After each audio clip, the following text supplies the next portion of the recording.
Perkenalkan, nama saya Bima Pranantes Tepu. Pada kesempatan kali ini saya akan mempresentasikan rencana perancangan museum yang diajukan sebagai tugas akhir saya.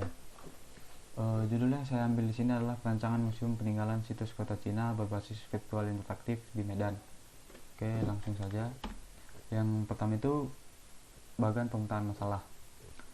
Perancangan museum peninggalan situs kota Cina. Yang pertama itu adalah budaya. Budaya yang dimaksud di sini adalah dan yang ditekankan di sini adalah budaya Cina itu sendiri, yang dimana di museum ini akan menceritakan sejarah masuknya budaya tersebut ke Indonesia, perkembangannya serta penyebaran budaya tersebut di Indonesia, dampak yang ditimbulkan oleh budaya tersebut di Indonesia, serta perbedaan mengenai budaya Cina yang dahulu dengan Cina yang sekarang. Kemudian itu edukasi, yang dimana saat ini masih kurangnya fasilitas edukasi mengenai budaya itu sendiri, hingga muncullah sebuah museum yang dimana museum juga akan mengedukasi. Nah, pada museum tersebut identik dengan sebuah display yang menarik. Di sini untuk membuat display yang lebih menarik, di sini saya memilih untuk mengoptimalkan teknologi masa sekarang seperti teknologi AR, VR, 3D hologram, AI.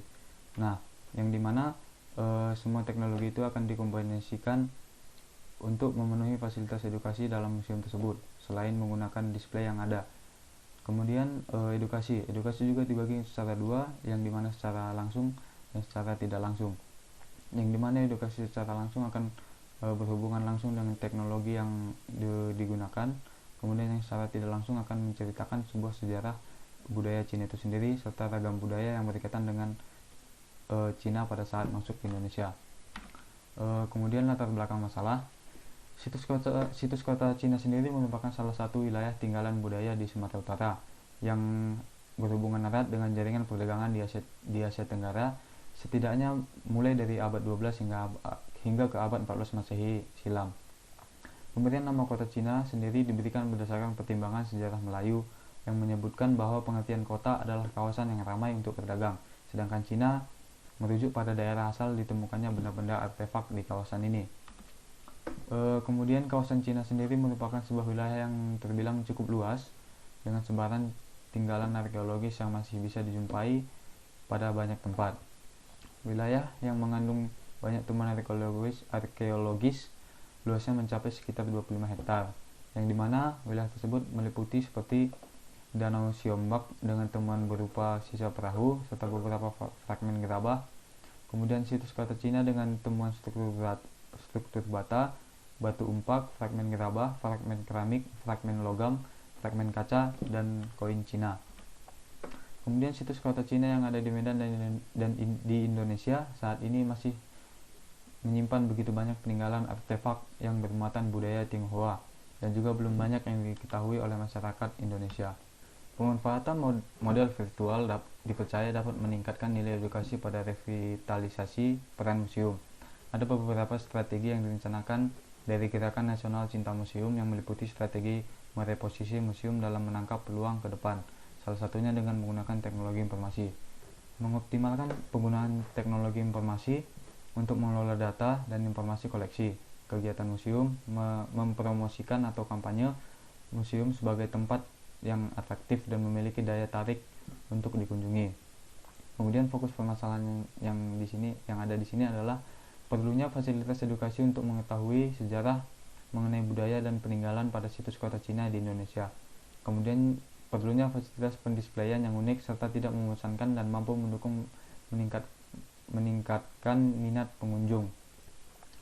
Kemudian permasalahan perancangan yang ada di sini adalah bagaimana menyampaikan visual budaya Tionghoa dari zaman dahulu sampai saat ini dalam sebuah ruangan.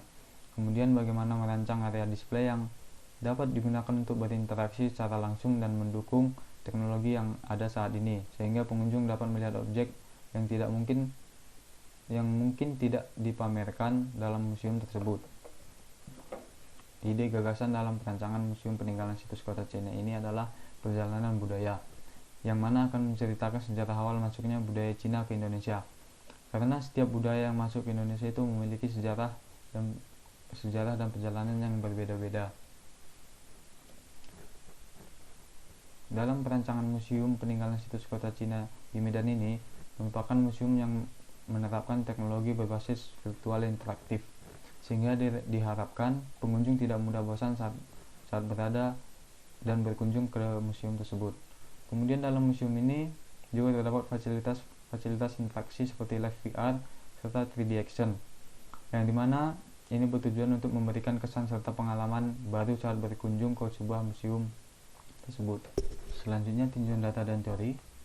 Menurut ICOM atau International Council of Museums, yang dimana itu adalah suatu badan kerjasama profesional bidang permusiuman yang didirikan oleh kalangan profesi permusiuman dari seluruh dunia, mengatakan bahwa museum merupakan sebuah lembaga yang bersifat tetap, tidak mencari keuntungan, melayani masyarakat dan perkembangannya, terbuka untuk umum, untuk mengumpulkan, merawat, serta memamerkan dengan tujuan-tujuan penelitian, pendidikan, dan hiburan. Kemudian A.C. Parker, di mana dia adalah seorang ahli dari Amerika Serikat, yang menyatakan bahwa museum dalam arti modern adalah sebuah lembaga secara aktif melakukan tugasnya dalam hal menerangkan dunia manusia dan alam. Selanjutnya, komputer dapat membuat lingkungan simulasi 3 dimensi atau 3D yang dapat berinteraksi layaknya lingkungan asli atau nyata menggunakan peralatan elektronik tertentu. Lingkungan simulasi ini disebut sebagai virtual reality atau VR. Jika sebuah lingkungan simulasi dikondisikan layaknya sebuah museum, maka akan menjadi sebuah museum virtual. Museum virtual secara garis besar adalah kumpulan gambar, file suara, teks dokumen, dan video dari sejarah ilmiah atau kepentingan budaya yang direkam secara digital dan dapat diakses melalui media elektronik. Museum virtual juga sering disebut sebagai e-museum, museum elektronik, dan museum digital. Dari abad ke-12 sampai 14, kota Cina adalah pelabuhan niaga internasional, di mana berlabuh kapal yang berasal dari Persia, India, dan Tiongkok. Kota Cina diperkirakan mengalami kejayaannya pada masa dinasti Song, atau pada tahun 1279 silam. Hal ini dianggap karena banyaknya perdagangan yang dilakukan di sana. Terungkapnya sejarah kota Cina itu sendiri dikarenakan ditemukannya sebuah arca kuno, tepatnya pada saat adanya penggalian tanah menggunakan alat berat untuk penimbunan pembangunan jalan tol Bel Merah pada tahun 1946 silam. Studi banding di sini dilakukan pada Museum Batak TB Silalai Center yang berlokasi di Sumatera Utara. Untuk pencapaian akses masuk ke gedungnya itu memiliki kendala, yang dimana jalur masuk serta jalur menuju ke lantai atasnya itu hanya ada satu jalur. Hal ini akan mengakibatkan penumpukan pada satu titik. Nah, kemudian fasilitas luar bangunan memiliki potensi yang bagus karena memiliki area parkir yang cukup luas untuk menampung kendaraan beroda 2, 4 maupun bus. Sedangkan fasilitas yang ada di dalam bangunan sendiri masih sangat tergolong minim menggunakan teknologi masa kini. Hanya beberapa area saja yang sudah menggunakan media komputerisasi sebagai pendukung dalam pendisplayan tersebut. Kemudian deskripsi user. Di sini ada 2 pengelola serta pengunjung. Ini adalah struktur organisasi dari museum tersebut, yang dimana dikepalai oleh direktur utama, kemudian tata usaha, kemudian ada badan konservasi dan privasi, badan kurator dan penelitian, badan IT dan penelitian serta servis, serta diikuti oleh staf dari badan-badan tersebut. Selanjutnya adalah alur sirkulasi pengelola. Pada saat memasuki area perkantoran, di dekat area pintu masuk itu ada loading area untuk menampung serta menyeleksi barang-barang. Setelah barang-barang terselesai akan dimasukin ke gudang. Kemudian di area gudang dekat juga dengan toilet serta musola. Kemudian ada ruang kurator dan penelitian, ruang IT dan servis, ruang direktur, ruang tata usaha serta rapat, dan ada laboratorium. Selanjutnya adalah sirkulasi pengunjung. Pada saat pengunjung memasuki area museum, pengunjung akan diarahkan menuju ke arah lobi dan informasi, yang dimana akan diadakannya scanning tiket serta pembagian earphone. Nah, earphone tersebut berguna pada saat adanya informasi mengenai museum tersebut, serta berguna pada saat pengunjung akan menggunakan teknologi interaksi yang ada di ruang pameran. Kemudian dari lobi dan informasi, pengunjung dapat langsung menuju ke area temporer atau langsung menuju ke lantai atas, yang dimana pada area lantai atas ini ada area introduksi, area 1, area 2, ruang edukasi, area 3, area 4, area 5, serta pameran khusus. Nah, pada saat memasuki lantai atas, pengunjung akan diarahkan menuju ke area introduksi, kemudian dari area introduksi ke area 1, kemudian ke area 2. Dari area 2 pengunjung bisa langsung memilih menuju ke area 3 atau melewati ruang edukasi untuk menuju ke area 3. Dari area 3 pengunjung menuju ke area 4, serta dari area 4 menuju ke area 5. Dari area 5 pengunjung dapat memilih kembali ke area lobby atau ke area lantai dasar atau ke area pameran khusus. Dan pengunjung juga dapat dari area 5 kembali ke area introduksi. Kemudian ini adalah tabel aktivitas fasilitas untuk Museum Peninggalan Situs Kota Cina. Ada ruang direktur, tata usaha, konservasi dan privasi, kurator dan penelitian, badan IT dan penelitian service, lab. Kemudian lab konservasi itu berada pada ruangan laboratorium. Kemudian ada area introduksi, area display 1 yang disebut dengan area HK, kemudian area display 2 yang disebut dengan area Hainan, kemudian area display 3 yang disebut dengan area Hokkien, kemudian area display 4 yang disebut dengan Kantonis, kemudian area pameran khusus, serta area pameran kontemporer, serta ada retail, kemudian ada toilet, musola, ruang edukasi, serta lobby, serta informasi, yang dimana secara keseluruhan luas kebutuhan ruang perancangan interior Museum Peninggalan Situs Kota Cina ini adalah lebih kurangnya 2184 meter persegi. Kemudian ini adalah denah perancangan, yang dimana denah perancangan menggunakan denah asli dari Museum Batak Tebes Lelahi dengan luas tanah sebesar 6.250 meter persegi dan luas bangunannya sebesar 3.560 meter persegi. Kemudian ini adalah potongan arsitektural dari Museum Batak Tebes Lelahi Center. Kemudian ini adalah zoning basement, zoning pada lantai basement, yang dimana adanya area private dan area service. Kemudian zoning lantai dasar itu ada area publik, serta lantai atas itu publik. Kemudian blocking basement. Nah, pada basement ini terdapat ruangan gudang, musola, toilet pria dan wanita, ruang kurator, ruang privasi dan konservasi, ruang IT, ruang direktur, tata usaha dan serta ruang rapat, kemudian ruang lab. Selanjutnya blocking lantai dasar. Lantai dasar diisi oleh retail, tapi retail berada pada depan bangunan gedung utama. Jadi retail tidak satu pada bangunan gedung utama. Ada area lobby dan informasi, ada ruang pameran temporer. Kemudian blocking lantai atas semuanya diisi oleh area pameran, yang dimana area pameran tersebut telah dibagi menjadi beberapa area. Kemudian usulan denah khusus yang saya ambil di sini adalah lantai dasar, yang dimana meliputi ruang temporer dan lobby serta informasi. Kemudian lantai atas yang meliputi seluruh area pameran, ruang edukasi dan pameran khusus. Selanjutnya adalah tema dan konsep perancangan. Tema yang diambil dalam perancangan Museum Peninggalan Situs Kota Cina ini adalah Cultural Journey. Konsep ini sendiri diambil berdasarkan storyline yang menceritakan bagaimana perjalanan budaya. Perjalanan budaya yang dimaksud di sini merupakan perjalanan budaya Tionghoa yang dulunya masuk dan berkembang di Indonesia hingga saat ini. Kemudian konsep pola lantai. Konsep pola lantai yang digunakan pada perancangan ini terinspirasi dari sebuah lampion, yang dimana dari lampion ini memiliki sebuah bolongan. Dari bolongan itu menciptakan sebuah pola. Nah, dari pola tersebut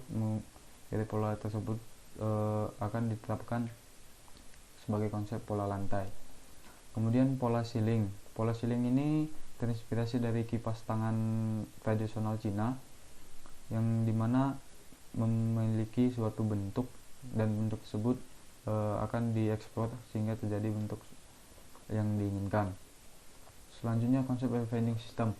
Wayfinding system akan diterapkan pada pencahayaan untuk mengarahkan pengguna. Perancangan interior ini juga akan menerapkan seng tulisan pada setiap ruangan agar pengguna tidak salah masuk ruangan, serta adanya informasional sign yang berisi tentang lokasi berupa tata letak ruangan di area museum tersebut. Selanjutnya konsep material, di mana material treatment dinding akan menggunakan GRC, untuk area ceiling sendiri akan menggunakan gypsum, dan untuk material lantai menggunakan parket dan marmer putih.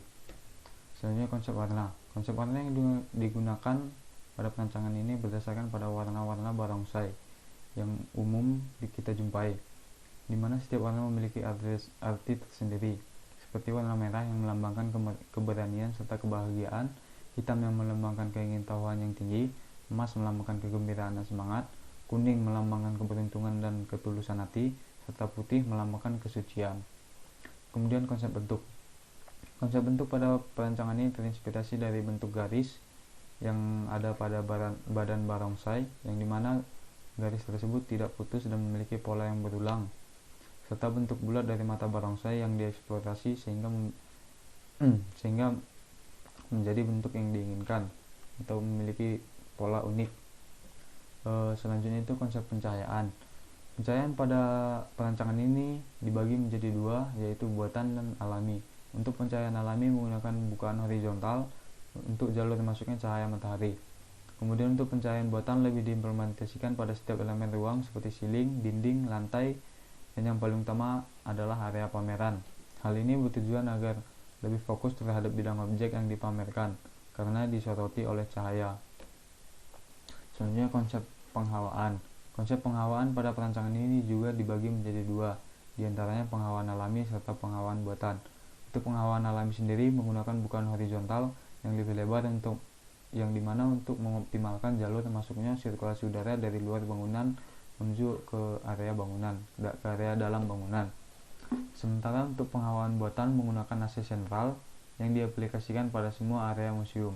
Selanjutnya konsep keamanan. Konsep keamanan pada Museum Peninggalan Situs Kota Cina ini diaplikasikan dalam penggunaan bahan material yang ramah lingkungan, menggunakan material yang tidak licin pada lantai, menggunakan material yang tidak kasar, menggunakan material yang tidak mengandung zat kimia berbahaya, serta didukung dengan teknis keamanan seperti smoke detector, fire detector, sprinkler, fire alarm, tangga darurat, serta CCTV. Kemudian konsep display. Konsep display yang digunakan pada perancangan ini dibagi ke dalam jenis-jenis display yang akan disesuaikan untuk karakteristik dari masing-masing koleksi. Untuk koleksi dengan material yang rentan terhadap usia disimpan dalam vitrin. Untuk koleksi dengan ukuran dan massa yang besar digunakan pedestal atau pustek. Sedangkan untuk koleksi yang memiliki nilai sejarah yang tinggi akan disimpan dalam vitrin, kemudian diletakkan pada area yang mudah dilihat secara visual, yang dimana hal ini bertujuan sebagai point of interest dalam museum tersebut. Kemudian storyline. Museum ini akan menyajikan alur cerita mengenai sejarah budaya Cina, bagaimana budaya Cina masuk Indonesia, bagaimana penyebarannya ke beberapa wilayah di Indonesia, serta bagaimana perkembangan dari budaya Cina tersebut dari dulu hingga saat ini. Sekian dari saya, terima kasih.